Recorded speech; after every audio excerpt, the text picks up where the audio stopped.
Good afternoon. I'm Heather Sullivan. We are bringing you breaking news. We are about to take you live to a press conference with Harris County District Attorney Kim Ogg as she is announcing the expected criminal charges against 5 people in what she says is a multi-million-dollar teacher cheating scandal that has resulted in the illegal certification of teachers who have been working in our area schools. Let's listen in.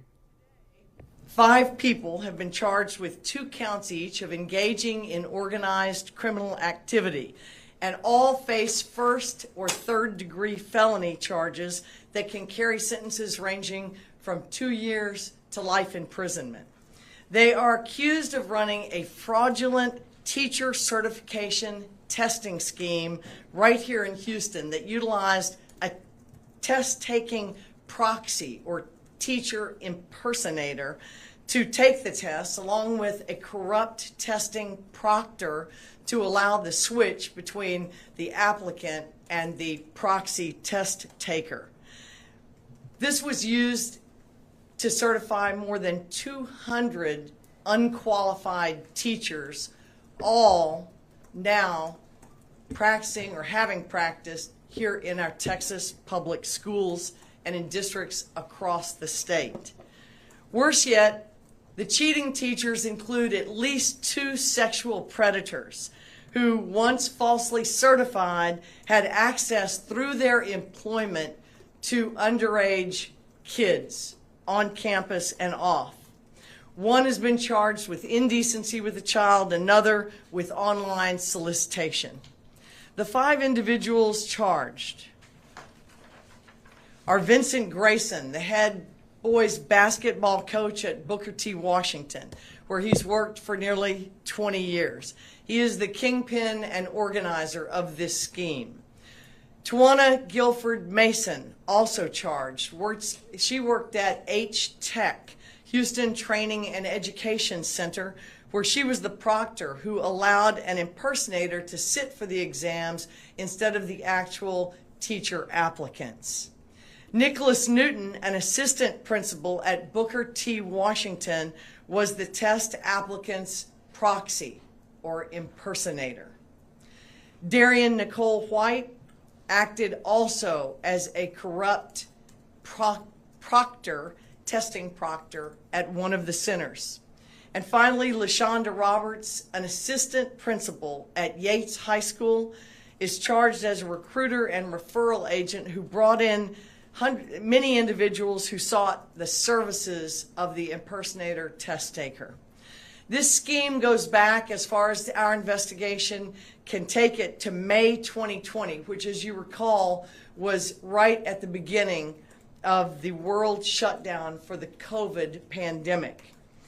The extent of this scheme will never be fully known, but we know that at least 400 tests were taken and at least 200 teachers falsely certified. We know that the co-defendants collectively profited in the amount of at least $1 million. You know, the most interesting irony to me in this circle of greed is that in spite of the perpetrators being the type of people that we trust our kids with, educators, it was actually a good Samaritan with a conscience that brought this scheme to light.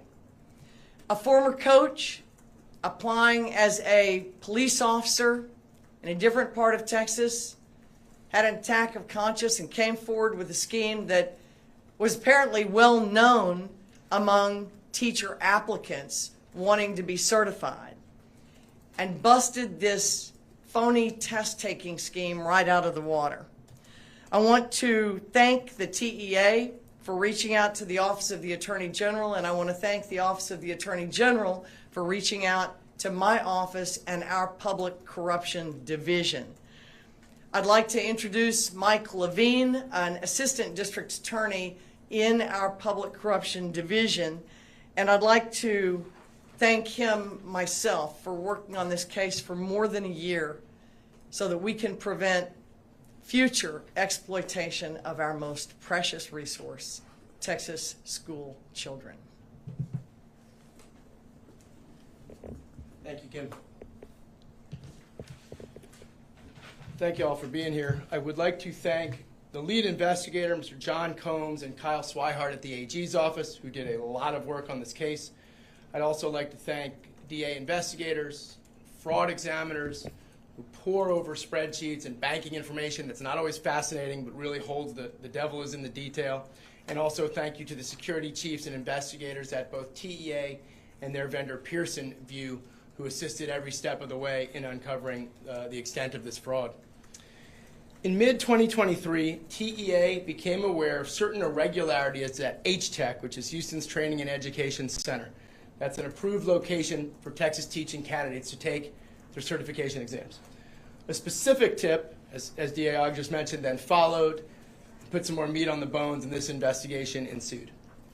TEA, Pearson, and the investigators soon began to recognize a pattern.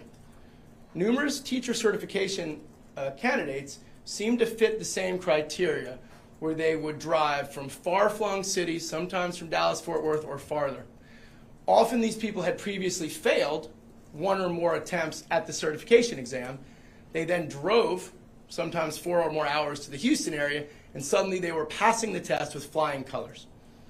The tip eventually led to an email address, a Zelle, a Cash App, a phone number, and eventually identified some of the defendants that we're about to talk about.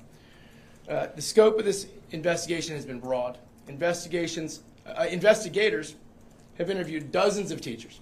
Approximately 20 teachers have cooperated, and all told very similar, near identical versions of events. And investigators have reviewed literally thousands of pages of bank records, phone records, etc. As DA Ogg mentioned, the organizer and kingpin of the scheme was Vincent Grayson, coach and teacher at Booker T, Washington.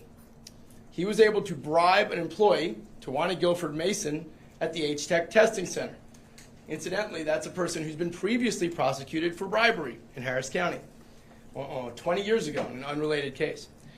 The way the scheme worked is TEA certification candidates would pay Grayson, usually $2,500. He in turn would forward roughly 20% of that money to Guilford Mason for her willingness to allow the cheating to occur. The candidate would then be instructed by Grayson where and when exactly to test. They would come, show ID, sign in, and leave. A few minutes later, Nicholas Newton, the proxy tester, would sit in their seat, take and pass the test that they felt they could not. On occasion, Mr. Newton would take more than one test. In fact, when he was caught red-handed in February of 2024, he was logged into one test. He said to investigators, "Well, look at the screen behind you," and he was logged in as a different person, taking another test on another terminal that same day. So to summarize these defendants, Vincent Grayson is the kingpin. He's made $1,090,000 from this scheme, as best we can tell. And it's almost certainly more than that because there's cash as well here, which is harder to trace.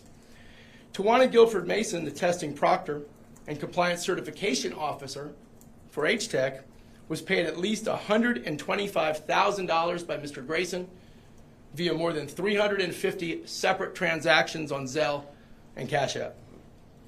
Nicholas Newton, the proxy test taker, was paid over $188,000 from May of 2020 through February of 2024. And our best estimates are that he took over 430 certification tests fraudulently impersonating teachers that paid for those services. As I mentioned, he was caught more or less red-handed, and he gave essentially a full confession. LaShonda Roberts is charged as a recruiter and referral agent who knowingly sent business into the scheme. Records indicate, and the evidence leads us to believe, she sent over 90 teachers into the scheme, and she personally sent over $267,000 to Mr. Grayson, frequently profiting along the way. And finally, the main testing center where this took place, like you heard me say, it was called HTEC, was shut down in mid-2023 as suspicious activity mounted. Rather than ending the scheme, Vincent Grayson went and found a new location where they could continue the scheme. That's where defendant Darian Wilhite comes in. She was a young proctor working at a different testing center known as Tactics in Houston.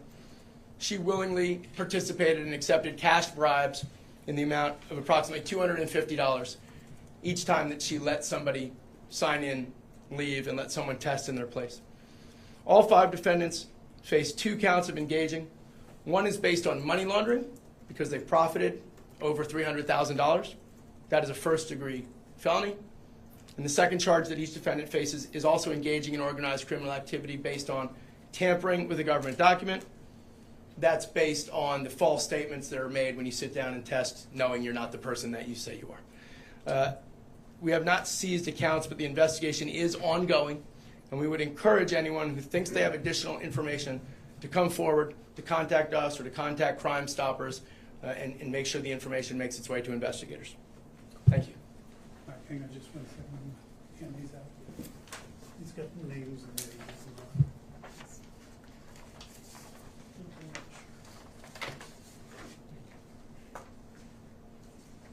Right back there, move on.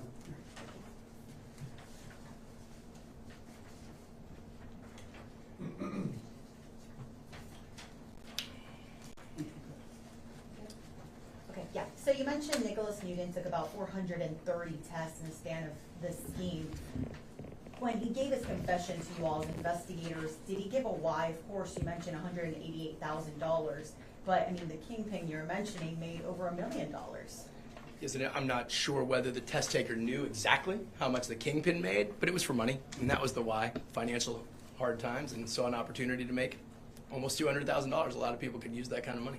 Yeah, we talk about teacher certifications. We've done several investigations on Channel 13 about it. And of course, now you hear this. I mean, what are your thoughts about this scheme and the fact that people were faking certifications in a time where we need teachers, and we're having these conversations about the struggles of finding teachers that are qualified to teach our kids? Well, it's very troubling, right? Because a teacher, especially teachers and coaches who help influence children's behavior, we count on them for their moral compass, right? A part of what they do goes beyond their mastery of their subject matter.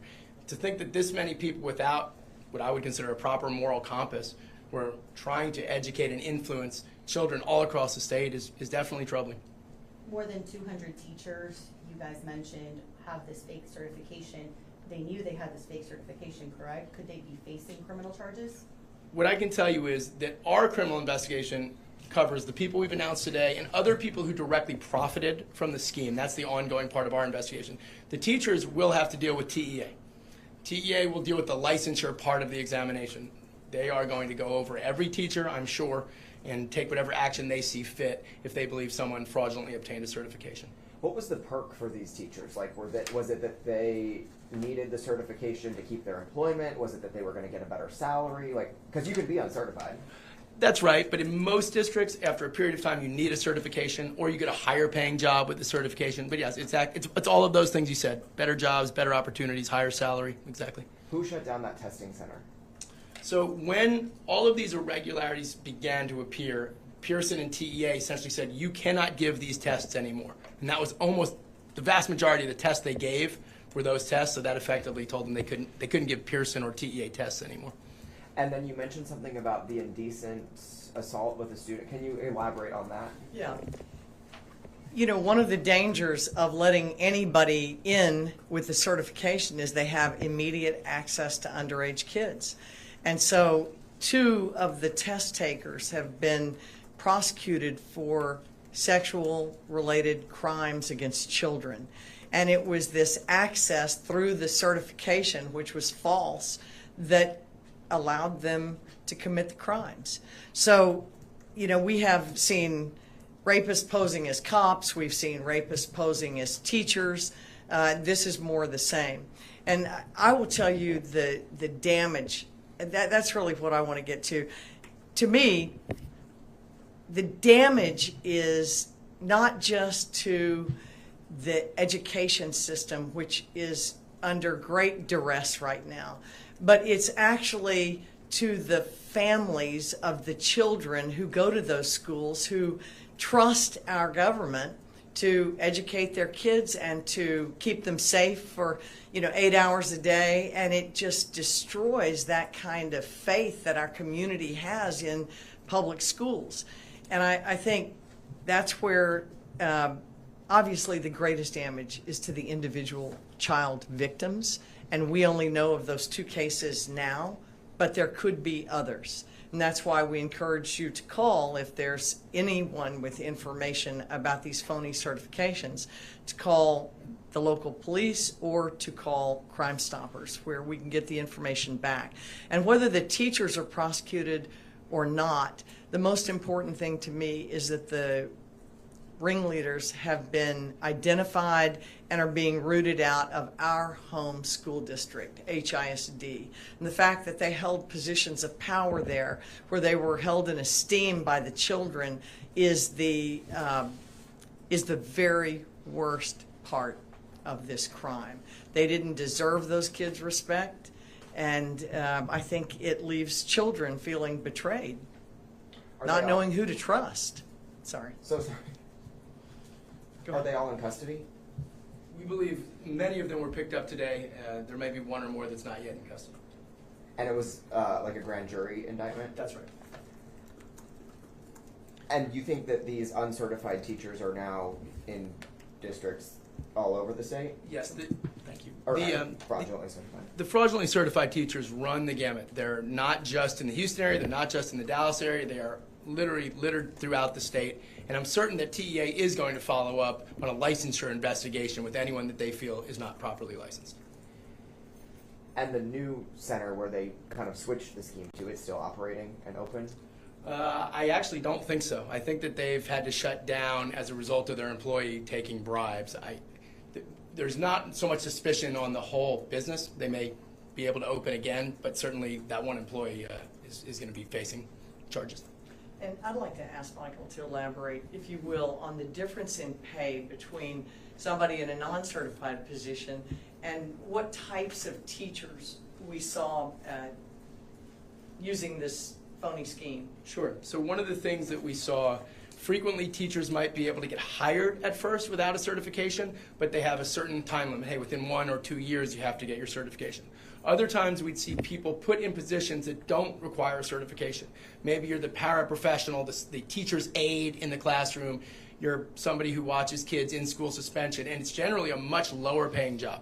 So someone might be making $20,000, $30,000 a year, and now suddenly they have an opportunity to triple their salary, but of course they have to pass the certification test, right? That directly led to people wanting to take advantage of this scheme.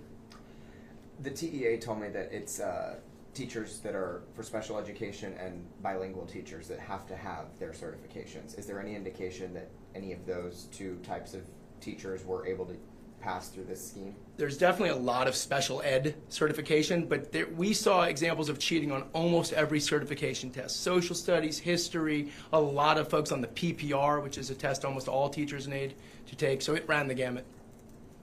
So how much were they paying to have this test taken? That's a good question. All different amounts, but for the most part, $2,500.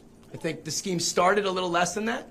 I think for the last 4 years, the kingpin, Mr. Grayson, was charging $2,500, and then there's cases where people paid more. There's cases where other intermediaries charged people, an extra $1,000 for themselves before forwarding the rest on to the people running the scheme. Greed knew no boundaries in this case. If you've got an assistant principal, a head coach, and others posing as certified teachers, we just aren't going to be able to calculate the damage there. But we know that further investigation is needed, and we look forward to the TEA taking the responsible and necessary approach to getting these teachers out of our schools and away from kids. Thank you all very much.